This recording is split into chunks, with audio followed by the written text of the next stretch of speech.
Bismillahirrahmanirrahim. Assalamualaikum warahmatullahi wabarakatuh. Salam sejahtera bagi anak-anakku semua, dan semoga kalian semua selalu sehat walafiat dan selalu dalam lindungan Allah Subhanahu wa taala.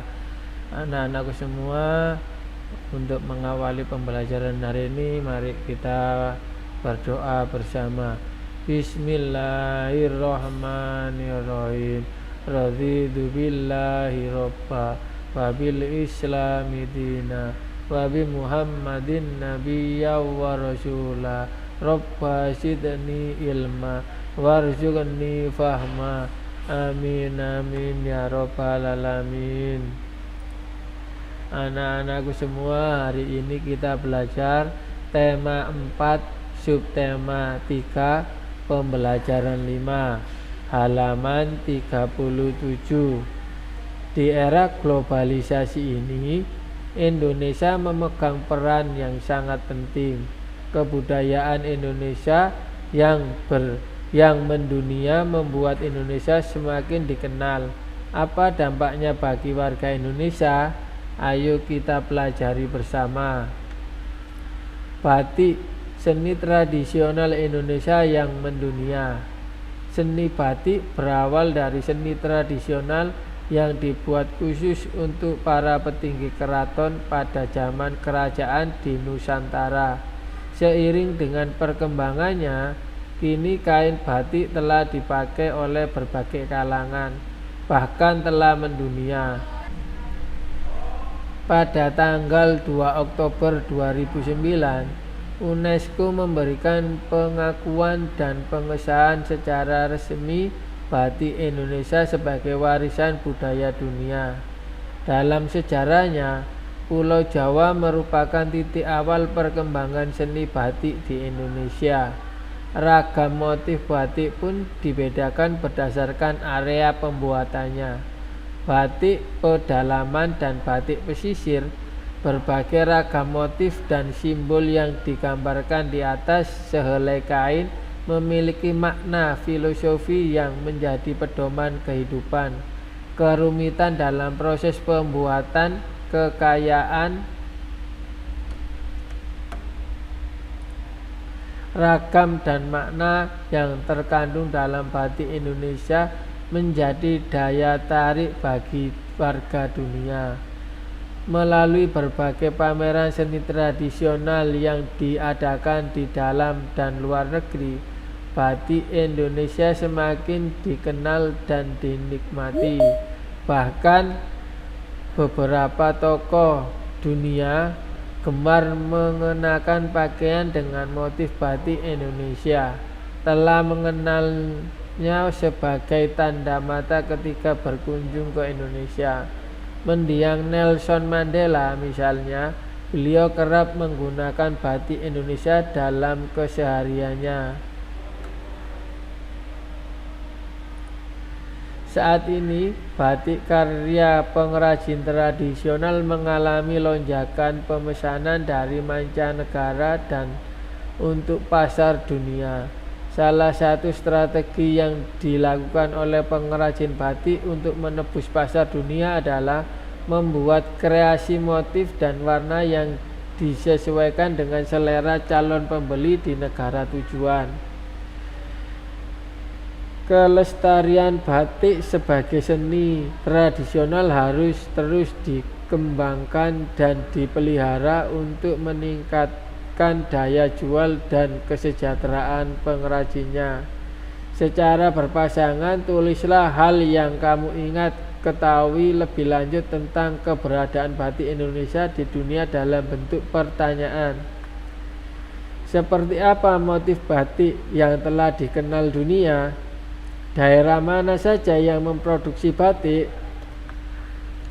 Jawab pertanyaan berikut berdasarkan teks. Apa tujuan awal pembuatan batik? Seni batik berawal dari seni tradisional yang dibuat khusus untuk para petinggi keraton pada zaman kerajaan di Nusantara. Jelaskan apa yang kamu ketahui tentang motif batik Indonesia. Ragam motif batik dibedakan berdasarkan area pembuatannya. Apa upaya yang telah dilakukan untuk mengenalkan batik Indonesia ke dunia internasional? Sering mengadakan pameran seni tradisional khususnya batik di dalam dan luar negeri. Tulislah komentarmu setelah mengetahui bahwa batik Indonesia diakui sebagai salah satu warisan budaya dunia. Saya sebagai anak Indonesia merasa bangga. Selain itu saya bertekad untuk selalu melestarikan batik. Tulis simpulanmu menggunakan 3 kalimat tentang bacaan tadi. Pada tanggal 2 Oktober 2009, UNESCO memberikan pengakuan dan pengesahan secara resmi batik Indonesia sebagai warisan budaya dunia. Dalam sejarahnya, Pulau Jawa merupakan titik awal perkembangan seni batik di Indonesia. Kelestarian batik sebagai seni tradisional harus terus dikembangkan dan dipelihara untuk meningkatkan daya jual dan kesejahteraan pengrajinnya. 6. Jelaskan arti kata mendunia pada teks tadi.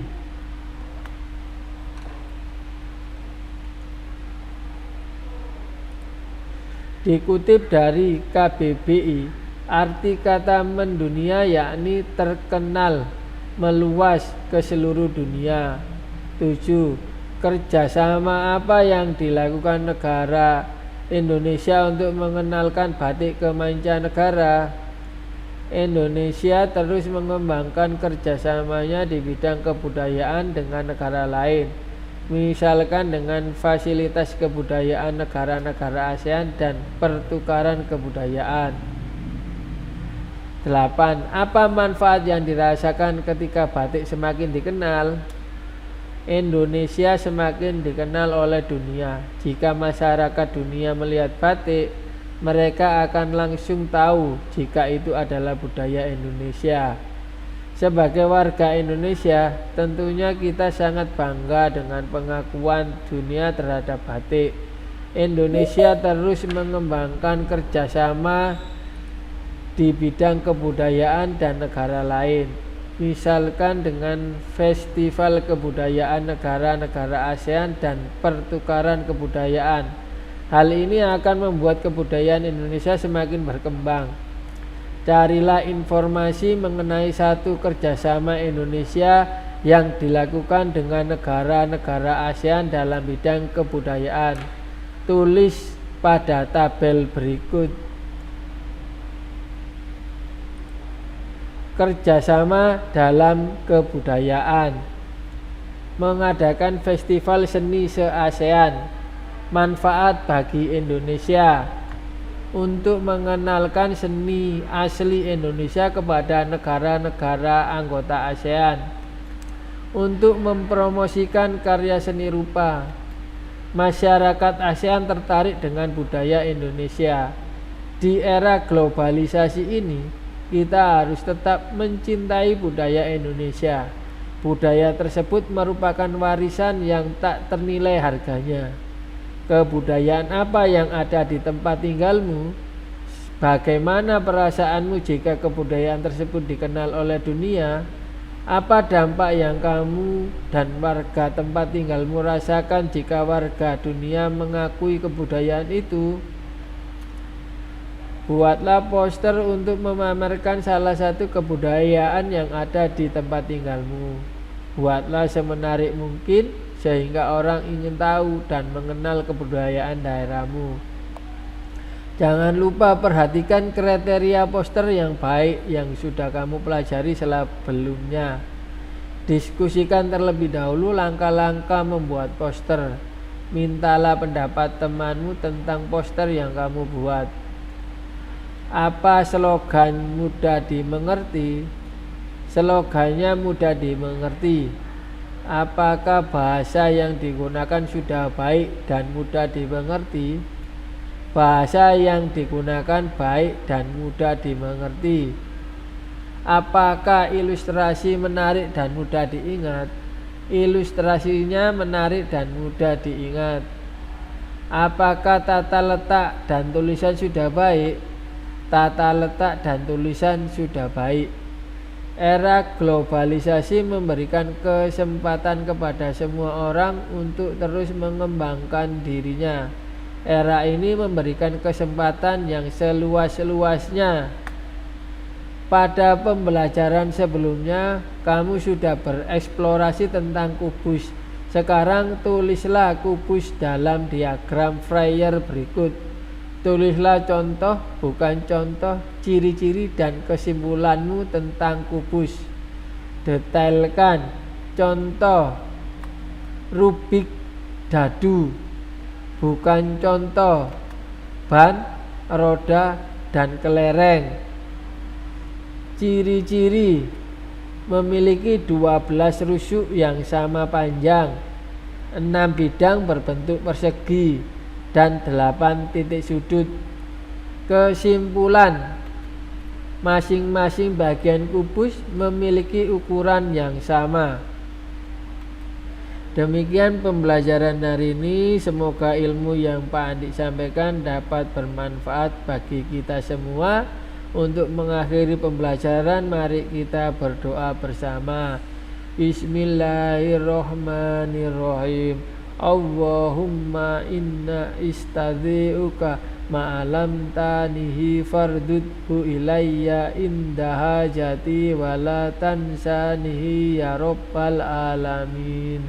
Amin amin ya rabbal alamin. Terima kasih anak-anakku semua. Pak Andi akhiri pembelajaran kali ini. Wabillahi taufik wal hidayah. Wassalamualaikum warahmatullahi wabarakatuh.